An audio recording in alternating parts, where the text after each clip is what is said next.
While I respect the professional qualifications of the presenters at yesterday's tour, and I really appreciate their enthusiasm for their work, because it's really nice when you get paid to do something you like, their presentations were not balanced and failed to acknowledge or represent any viewpoints beyond conclusions already made by special interests with financial motivations about physical changes to be implemented in the Delta, again, for purposes of maintaining the ability to export greater amount of water from the Delta.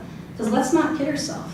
When you look at the projects that are in the FERPA agreement, BDCP, they are either projects that are intended to comply with mitigation for causing jeopardy for existing facilities, or to grant them a permit, an incidental take permit, for new pumping facilities, okay?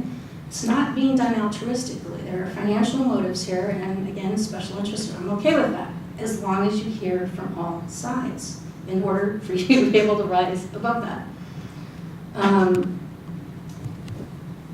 What you didn't hear described was a project to benefit Delta residents, economy, or unique values of Delta as place, as is described in the Delta Reform Act, but instead habitat creation for the mitigation that I talked about. Are you willing to bet the lives of people that modifying the state plan of flood control, because a lot of the levies we looked at, and a lot that are in the BDCP, as I tried to tell them when I first joined the steering committee on behalf of the Delta Water Agency, we were one of the few agencies, Delta agencies, willing to sign the agreement and work in good faith.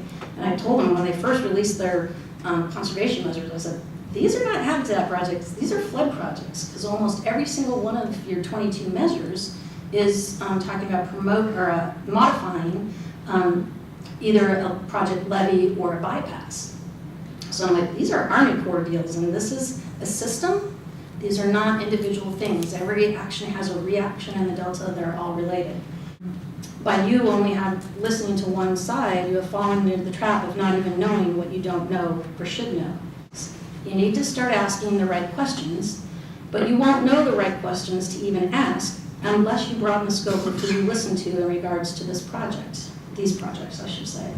To maintain credibility as an independent body that will be led by science over special interest and politics, I would recommend you immediately schedule briefings and tours with in-Delta stakeholders such as flood control engineers, marina owners and yacht clubs, commercial and sport anglers, recreational hunters, wildlife enthusiasts, environmental organizations, elected officials, farmers whose families have been there since the Civil War. Give them equal time to learn more about the history, unique values, and future plans they envision for their communities, particularly as they proceed with this regional planning for flood control protection in the Central Valley Flood Protection Plan. Have you read any of the documents that we've produced? Yes. Any of our criticisms of BDCP's governance and science Yes. programs? And I do think, and yes. our other efforts? Yes.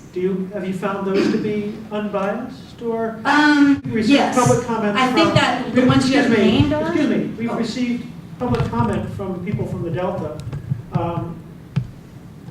including the chair from the Central Delta Water Agency, commending the kinds of comments we've been giving. So I think it's very hard to make a case that, in fact, in the end, that our conclusions have been to the detriment, certainly not to the, of the folks in the Delta, which have very definite interests as well. Yeah, I get that. I'm a little taken aback and a little worried, actually, for the common enterprise we have. If we have to listen to long presentations from every Delta stakeholder on scientific matters, we will never have time to have a discussion about what we should conclude. The tour we were on yesterday was focused on the restoration programs, not on flood control. It was focused, and I thought the presenters did a good job of this, of saying how unique this particular area was for the whole Delta.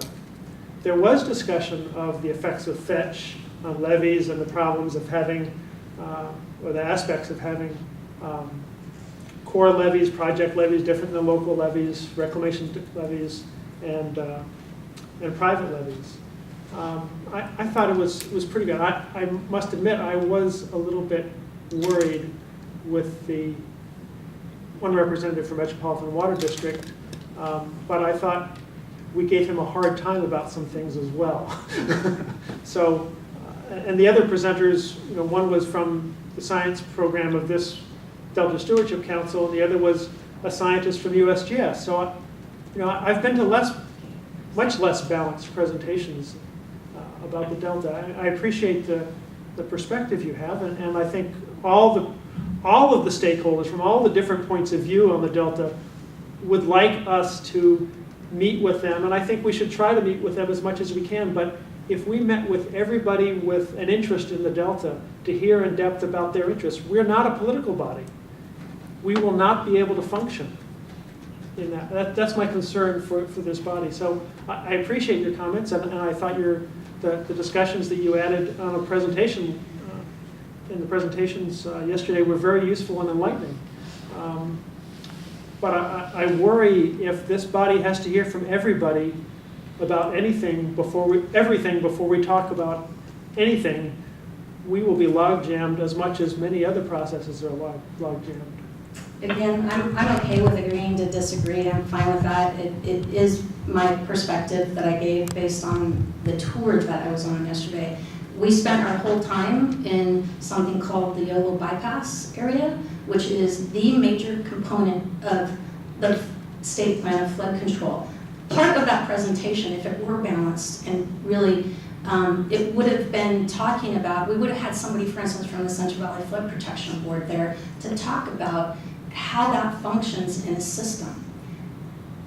What the plans are for it moving forward in something called the Central Valley Flood Protection Plan. There just needs to be some context given to what you heard yesterday. So.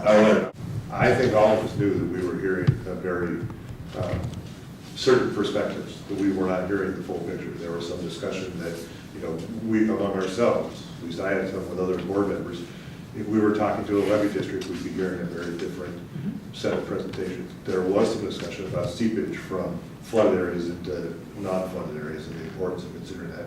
As Shay said, there was discussion of fetch.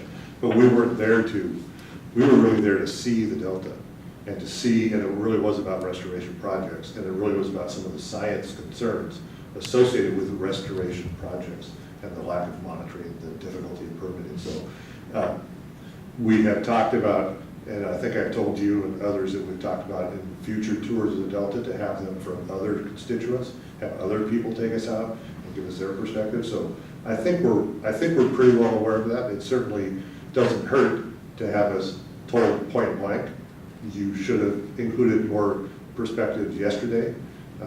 Maybe we could have, but in point of fact, I think most of us, all of us, were very aware that we were not hearing a consensus perception of what needed to be done. So. Yeah, your discussion here was all the joy about letting some of these islands go. So it's very concerning from a flood protection standpoint. And yeah, you had mentioned going to South and Central.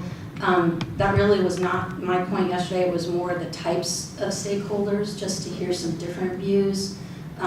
Because most of the habitat will occur in the North Delta, so I think you were in the right place. And again, I'm so glad that you all went out, because I know seeing and tours, I always learn something, and I did yesterday, and the type thing, definitely sticks, and I was glad to hear that as well. So, thanks. You mentioned types today. Yeah.